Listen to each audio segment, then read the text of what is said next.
नमस्कार दोस्तों, मैं अर्चना प्रजापति आपके अपने channel AP legal information in Hindi में आपका स्वागत है। दोस्तों, आज का टॉपिक बहुत ही महत्वपूर्ण टॉपिक है। इसकी बिल्कुल नहीं करना है, नहीं तो कोई भी टॉपिक आपको समझ में नहीं आएगा जो भरण पोषण से संबंधित है।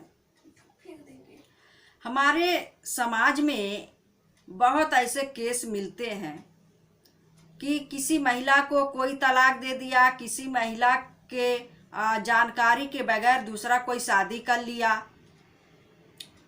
ये सारी चीज़ें इस टॉपिक के माध्यम से हम जानेंगे कि यहाँ अधिकार क्या है। ये भरण पोषण से संबंधित सीआरपीसी की धारा 125 क्या है, इसके अंतर्गत कितने सदस्य भरण पोषण पाने के हकदार हो सकते हैं। आइए जानते हैं सीआरपीसी की धारा 125 क्या कहती है, क्या प्रावधानित करती है। मान लीजिए कोई सदस्य है, एक व्यक्ति है जो पूरे घर के खर्चे को चलाता है अपने कमाई से, और वही अगर मुंह मोड़ लेता है तो परिवारजन कहाँ जाएं। परिवारजन में जैसे बच्चों का खर्चा हो गया, बच्चों की पढ़ाई हो गया, दवाई हो गया, चिकित्सा जांच, जो भी बुजुर्ग माता पिता हैं और पत्नी भी उसमें आती है। अगर इनके बावजूद अगर वह मुंह मोड़ लेता है खर्च उठाने से, तो हमारे कानूनविदों ने, हमारे कानूनी सलाहकारों ने और कानून को बनाने वाले ने ऐसे ऐसे प्रावधान कर रखा है जिसका हमें पूरी तरह से लाभ मिल सकता है। तो वह सीआरपीसी की धारा 125 है जो तलाकशुदा औरतों के लिए ये मील का पत्थर साबित होती हैं। बुजुर्ग माता पिता के लिए भी ये बहुत कारगर धारा बनाए गए हैं, सीआरपीसी की धारा 125। तो परिवार में अगर ये कहीं मुखिया है, कमा रहा है, वह जिम्मेदारी लेने से मना करता है, और जो भी उसके कमाई से खर्चे चलते हैं, जो लोग आश्रित हैं, खाना मकान रोटी कपड़ा सभी पर आश्रित हैं, उसके पैसे पर अगर वह मुंह मोड़ लेता है तो सीआरपीसी की धारा 125 के तहत सभी को जो उसके कमाई पर आश्रित है यह लाभ मिल सकता है, मिलेगा सीआरपीसी की धारा 125 के अंतर्गत भरण पोषण पाने का। तो आइए जानते हैं, अगर पति पत्नी को छोड़ दिया है, तलाक दे दिया है, तो महिलाएं सीआरपीसी की धारा 125 के तहत भरण पोषण पाने का हकदार होंगी। मैक्सिमम ये तलाकशुदा औरतें ही इसका लाभ लेती हैं, और बहुत कम केस में देखा जाता है। बहुत कम क्या, आजकल तो ये वहम चल गया है कि बुजुर्ग माता पिता का भी कोई भरण पोषण करने में दिलचस्पी नहीं ले रहा है। कहीं बहुत केस ऐसे सुनने के लिए मिलते हैं कि वृद्धा आश्रम में छोड़ आते हैं लोग, उनका वहन खर्चा नहीं कर पाते हैं। तो इसी सारे टॉपिक पर मैं बात कर रही हूँ। आशा करती हूँ ये जानकारी आपको अच्छा लगेगा। अगर अच्छा लगे तो हमें कमेंट बॉक्स में ज़रूर बताइएगा। फटाफट सब्सक्राइब कर लीजिएगा दोस्तों।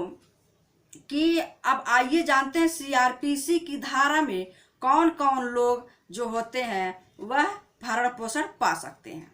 सबसे पहले तो वह तलाकशुदा औरत जिसको पति ने छोड़ दिया है, बिना युक्त कारण से उसके साथ नहीं रहना चाहता है, दूसरी शादी करना चाहता है या कर लिया है, तो वहाँ उस पत्नी को पूरा अधिकार है सीआरपीसी की धारा 125 के तहत भरण पोषण का क्लेम करके वह भरण पोषण पा सकती है। तो आइए जानते कौन कौन लोग हैं जो भरण पोषण के हकदार होंगे। तो सबसे पहली बात यह है, अवयस्क बच्चे जो सक्षम नहीं है कमाने में। अवयस्क पुत्री जिसका शादी होने तक पूरी लायबिलिटी बनती है एक पिता की कि उसका भरण पोषण करे। विधवा पुत्री की बात किया जाए तो उसका भरण पोषण उसके ससुराल पक्ष के ससुर का कर्तव्य होगा, उसका भरण पोषण करे। अवयस्क बच्चे हो गए जो अभी छोटे हैं, कमा नहीं सकते हैं, कमाने तक जब एज हो जाएगा तो वहाँ वह कमाएंगे और अपना खर्च स्वयं वहन करेंगे, तो वहाँ वह हकदार नहीं होंगे भरण पोषण पाने का।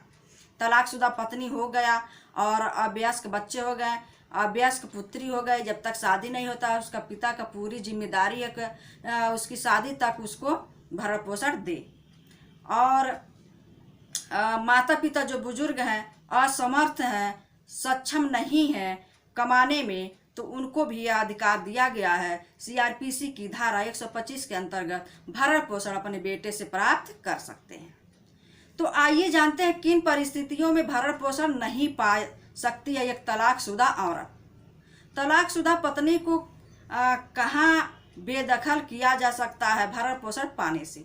तो सबसे पहली बात वेरी वेरी इम्पॉर्टेंट यह है कि पत्नी को विवाहित होना चाहिए, उसका तलाक हो गया हो और वो कैरेक्टर लेस ना हो, ईमानदारी से रहती हो, दूसरी शादी ना करे, तब उसे भरण पोषण पाने का अधिकार होगा।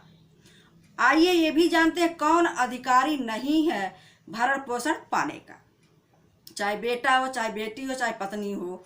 अगर तलाकशुदा पत्नी है तो उसको विवाह नहीं करना है और वो अपने कैरेक्टर को पर पुरुष गमन ना करती हो तो किसी भी रूप में भरण पोषण पाने का अधिकार नहीं रखती है।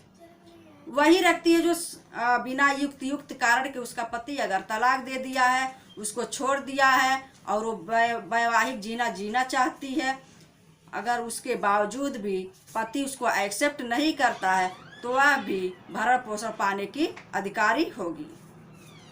अब आइए जानते हैं कि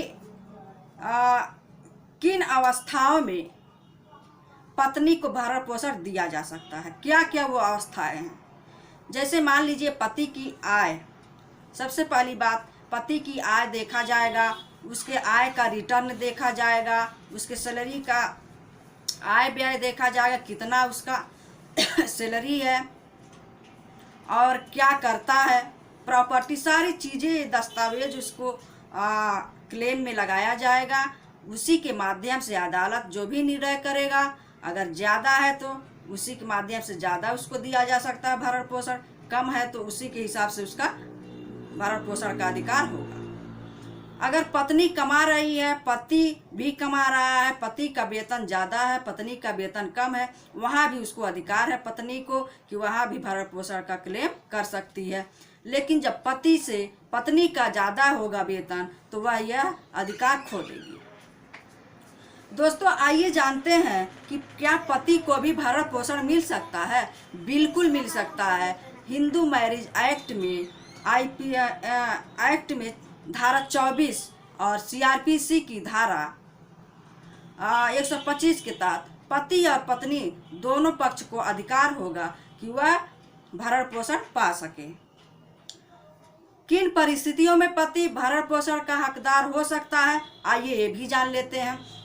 अगर पति मानसिक रूप से, शारीरिक रूप से असक्षम है, वह कुछ कार्य नहीं कर सकता है, तो पत्नी से भरण पोषण पाने का अधिकारी होगा।